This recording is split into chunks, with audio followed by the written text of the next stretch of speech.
ជម្រាបសួរពុកម៉ែបងប្អូនទាំងអស់គ្នាពុកម៉ែបងប្អូនទាំងអស់គ្នាប្រកាសជាដឹងឬក៏វាថានេះហើយនេះឆ្ងល់ហេតុអីបានជាថ្ងៃនេះក្រុមយើងខ្ញុំមកបានផុសរឿងចេញរឿងអីចឹងណាអញ្ចឹងថ្ងៃនេះខ្ញុំមកតំណាងក្រុមហ្មងចង់មកប្រាប់បងប្អូនថាដោយសារតែយើងនឹងខើចសាច់រឿងយើងថត់ច្រឡោះដោយសារតែទូរបស់យើងនឹង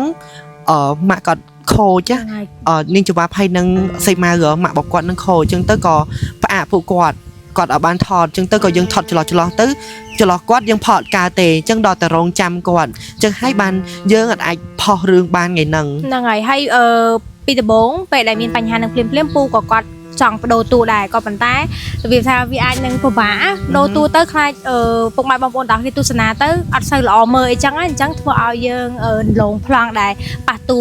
អូននុនហ្នឹងគឺយើងលើកមកថតពេលដែរគាត់ត្រឡប់មកវិញហ្នឹងហើយបើពេលបើសិនជាគាត់ដូរតួឯងនឹងថាអូមិនបានក្រុមនេះដូរតួញ៉ៃខ្លាចវាខូចសាច់រឿងហ្នឹងអញ្ចឹងហើយយើងសូកចិត្តថតច្រឡោះហើយចាំច្បាប់គាត់មកពីកន្លែងស្រុកវិញណាវាថាគាត់ទៅបូជា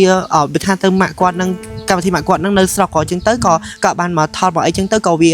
អត់អាចចេញបានអញ្ចឹងឥឡូវគាត់បានមកថតវិញហើយស្អែកខាងស្អែកគឺបានមើលវិញអ្នកទាំងអស់គ្នាអញ្ចឹងកុំភ្លេចរងចាំទាំងអស់គ្នាណាចាហើយក៏សូមទោសពុកម៉ែបងប្អូនដែរដែលពួកគាត់ខំតឹងរងចាំទស្សនាតែអត់បានទស្សនាអីចឹងនិយាយទៅគឺថាពួកខ្ញុំក៏អត់ចង់ឲ្យមានរឿងអញ្ចឹងកើតឡើងញយដែរក៏ប៉ុន្តែនេះគឺជាបញ្ហាពិសេសកើតមកគឺថាមានតែគេឲ្យចង់ឲ្យរឿងហ្នឹងកើតឡើងទេនិយាយទៅគឺសូមទោសពុកម៉ែបងប្អូនទាំងអស់គ្នាខ្លាំងមែនតើសង្ឃឹមថាពុកម៉ែបងប្អូនទាំងអស់គ្នានឹងកាន់តែអភ័យទោសហើយអធ្យាស្រ័យដល់ក្រុមពួកខ្ញុំផងអរគុណជម្រាបលាបងប្អូនបាយបាយ